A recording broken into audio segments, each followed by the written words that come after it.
যুবকের ওপর চালানো হচ্ছে অমানবিক নির্যাতন। সেই নির্যাতনের ভিডিও পাঠানো হয় পরিবারের কাছে। দাবি করে 40 লাখ টাকা মুক্তিপণ।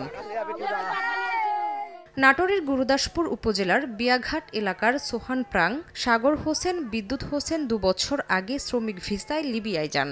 গত 2রা জুন তাদের অপহরণ করে নিয়ে যায় একটি চক্র। এরপর বৃহস্পতিবার দুপুরে নির্যাতনের একটি ভিডিও পাঠানো হয় পরিবারের কাছে। মুক্তিপণ দিতে না পারায় এখনও চালানো হচ্ছে নির্যাতন। এদিকে অপহরণের খবর শুনে বিয়াঘাট এলাকায় চলছে স্বজনদের মাতম। আহাজারিতে ভারী হয়ে উঠেছে পরিবেশ। 8 থেকে 10 লাখ টাকা ঋণ করে লিবিয়ায় যান ভুক্তভোগীরা। আর এই অবস্থায় মুক্তিপণের টাকা শোধ করা সম্ভব নয় বলে জানান স্বজনরা। চান প্রধানমন্ত্রীর হস্তক্ষেপ। ছেলের মায়ের কাছে যখন ফোন দেয়, বাংলাদেশের একটি বেসরকারি ব্যাংকের মাধ্যমে মুক্তিপণের টাকা দাবি করেছে অপহরণকারীরা।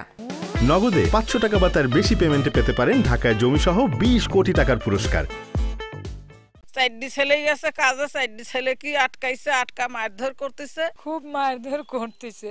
আমার সন্তানকে আপনারা ফিরিয়ে দেন। প্রশাসন আওতায় গেলে আমাদেরকে হুমকি ধামকি দিচ্ছে এবং তাদের পর বেশিরভাগ নির্যাতন চালাচ্ছে। এদিকে অভিযোগ পেলে প্রয়োজনীয় ব্যবস্থা নেওয়ার কথা জানিয়েছে পুলিশ। ভুক্তভোগী পরিবারের কাছে গিয়েছি এবং তাদের সঙ্গে কথা বলেছি এবং তাদেরকে আইনি সহায়তা প্রদানের পরামর্শ প্রদান করেছি।